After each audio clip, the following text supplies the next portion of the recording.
रास्ते में रविदास जी जूता गांठने का काम कर रहे हैं और बाहर, गांव के बाहर कुटिया है छाई हुई, वहाँ पे लोग जूते चप्पल संभलवा रहे हैं। वहीं पे कुछ पुजारी आ जाते हैं। वो पुजारी कहते हैं कि भाई जल्दी कर दीजिए। बोले कहाँ जाना है? कह रहे गंगा का पर्व है, आज गंगा स्नान है और हमें कुछ चढ़ावा चढ़ाना है माँ गंगा को, वो चप्पल टूट गई है, जल्दी कर दीजिए। वो कहते अरे ये तो बड़ी खुशी की बात है। रविदास जी ने कहा ये बड़ी खुशी की बात है, आप वहाँ जा रहे हो तो मुझे तो इतना काम है, हद से ज़्यादा इतना काम मेरा करना, ये दोन्नी मेरी भी ले जाओ भाई, और ये दोन्नी मेरी भी चढ़ा देना माँ गंगा में। लेकिन शर्त इतनी है, इतना कहना कि ये रविदास ने भेजी है, हाथ बढ़ा के लें तो चढ़ा देना, दे देना, वरना मत देना। अब ये जो पांचों के पांचों जो पुजारी थे ये हंसने लगे। कह रहे भाई हमारी तो उम्र बीत गई, हम तो सुबह भी जाते हैं, शाम भी जाते हैं, स्नान करते हैं, पूजा अर्चना करते हैं, आज तक माँ गंगा ने हमें दर्शन नहीं दिए, ना ये कहा कि हाथ बढ़ा करके, और ये अरे भाई ये चमड़े का काम कर रहा, ये जूती गांठने का। वो हंसे, काफ़ी देर तक मजाक बनाई। रविदास जी भी मुस्कुराए, घृणा नहीं की, और अंततः उन्होंने अपनी दोन्नी उन्हें दे दी।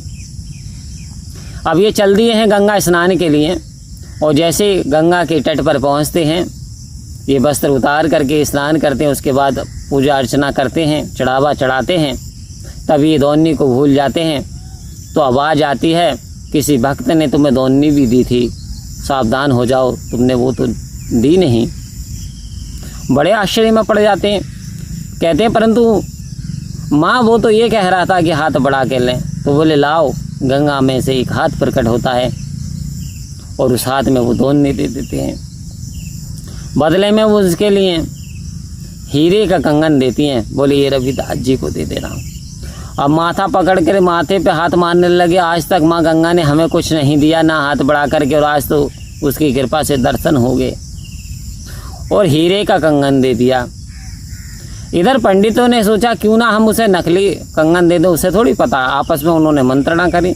बोले हाँ ठीक है, ऐसे ही कर लेते हैं, ये तो करोड़ों रुपए का है भाई, दैव्य लगता है। उन्होंने राजा के यहाँ कहा ऐसे ऐसे हमें एक कंगन ये मिला है और ये बहुत अच्छा है। तो राजा ने उन्हें इनाम दिया, और इनाम देने के बाद में वो कंगन रख लिया, बहुत सारा धन दिया। अब उनका कुछ टाइम बड़ा सुखपूर्वक व्यतीत हुआ। उधर रविदास जी कहा करते थे मन चंगा तो कठौती में गंगा, और इसी धुन में लगे रहते थे। चप्पल संभालते थे, जो आता था उसे हरी चर्चा सुनाते थे, लोग उन पर हंसते भी थे। हुआ एक समय की बात है कि मीरा जो है झूला झूल रही थी आंगन में, वहीं एक तोता और मैना आए। मैना ने जब मीरा को देखा, एक हाथ में कंगन हीरे का दमदमा रहा और एक हाथ खाली,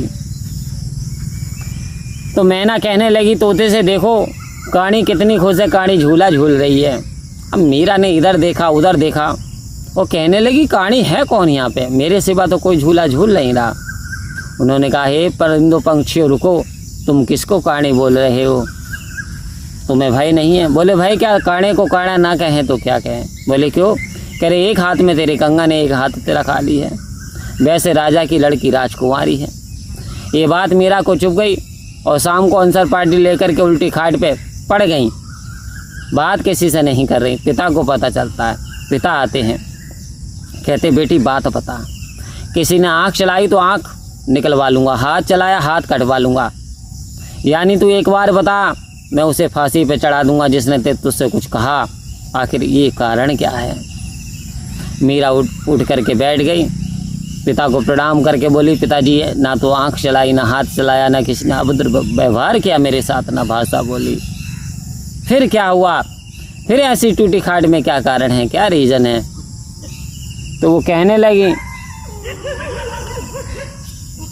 ये जो एक कंगन है, मैना कह रही है कि काणी मुझे ये दूसरा कंगन भी चाहिए, यदि नहीं मिला तो मैं यानी हीरे की कनी खा करके मर जाऊंगी। कहते हैं अरे ये कितनी बड़ी बात है, जिसने ये ला के दिया वो दूसरा भी ला करके देगा। पंडितों को बुलाया गया पांचों, बोले मुझे 24 घंटे के अंदर ऐसा कंगन चाहिए, मेरी बेटी बहुत उदास निराश है, और नहीं मिला तो जन बच्चे से कोलू में पिरवा दूंगा, फांसी लगवा दूंगा तुमको, पूरी तरीके से देख लेना।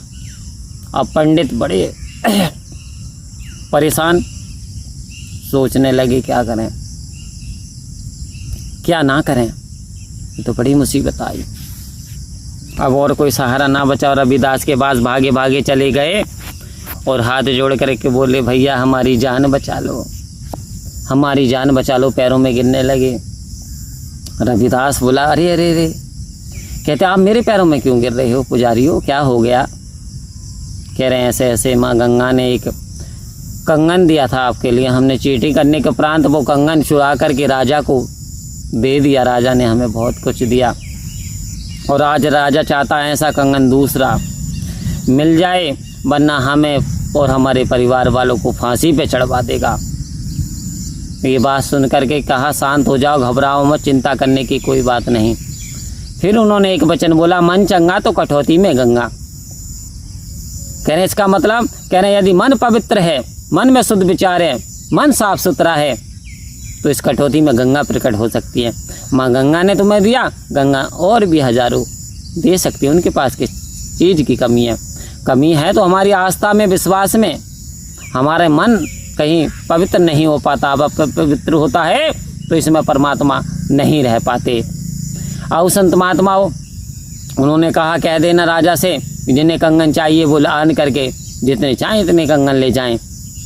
ये बात जब पता चली, उन्होंने थोड़ी चैन का सुकून लिया और बोले तुम घबराओ मत। उधर मीरा का रब्बा सजवाया गया और मीरा के साथ बहुत सारी सखियाँ वहाँ गईं और जा कर के देखा तो एक कुटिया पड़ी है छप्पर की, एक व्यक्ति है साधु जैसे शरीर, तेज चमक है, और प्रणाम करती हैं और कहती हैं मुझे ऐसा कंगन चाहिए। तो उन्होंने कहा बेटी मन चंगा कठौती में गंगा। कह रहे गंगा कहाँ? बोले ये कठौती है चमड़े की, इसमें हाथ डाल। तो बोले इसमें क्या, इसमें कंगन निकलेगा? बोले क्यों मजाक कर रहे हो? बोले मैं मजाक नहीं करता, साधु संत मजाक नहीं करते, हाथ डाल। उन्होंने माँ गंगा का स्मरण किया, उसमें कुछ पानी था, वो जैसे स्मरण किया हजारों कंगन खनखने लगे। मीरा आश्चर्य में पड़ गई, बार बार हाथ डालती निकालती कि वास्तव में इतनी कंगन, और देख रही है। कह रही जी मेरे बाप के पास तो ऐसा एक भी कंगन ना बनवा सके। कह रहे बेटी तेरा बाप नकली राजा है, इस संसार का राजा, लेकिन जो असली राजा है, जो परमपिता परमात्मा है, उसके लिए कुछ भी असंभव नहीं है। Nothing impossible in this world, nothing impossible. ईश्वर के लिए कुछ भी असंभव नहीं है संसार में। बेटी सबसे बड़ा बादशाह तो परमपिता परमात्मा है। जो उसकी भक्ति में खो जाते हैं वो हमेशा आनंद में रहते हैं। ये कंगनों की क्या बात है, सच्चे हीरे मोती तो अभी बहुत इससे भी ऊपर हैं। जब ऐसा कहते हैं मीरा का विवेक जाग जाता है। कह रहे इससे भी और आभूषण है? बोले हाँ, राम नाम के हीरे मोती मैं बिखराऊं गली गली, और लूटनगा कोई राम का प्यारा शोर मचाऊं गली गली। मीरा का विवेक जागृत हो गया और मीरा कहने लगी मुझे वो आभूषण चाहिए। कह रहे बेटी अहंकार मिटाना पड़ता है, जीरो होना पड़ता है, मन पवित्र करना पड़ता है, और ये मत सोच मैं इस जाति से हूँ तो जो मीरा चरणों में गिर गई, मुझे तो वही पाना है, मुझे तो राम रतन धन पाना है। तब इशारों में रविदास जी ने मीराबाई को ब्रह्म ज्ञान दिया। वो मीराबाई ने ब्रह्म ज्ञान पा करके नाचना शुरू कर दिया है, झूमना शुरू कर दिया है, साधु संतों के साथ नाचती हैं। पिता ने मरवाने का प्रयास किया, चाचा ने मरवाने का प्रयास किया, परंतु सारे प्रयास असफल हो गए, क्योंकि जाको राखे साइयाँ मार सके ना कोई। और संत महात्माओं तो मन चंगा कठौती में गंगा, इसलिए कहते हैं मन को पवित्र रखो, आचरण को शुद्ध रखो, मन को निर्मल रखो, ताकि परमपिता परमात्मा की आप पे कृपा बरस सके।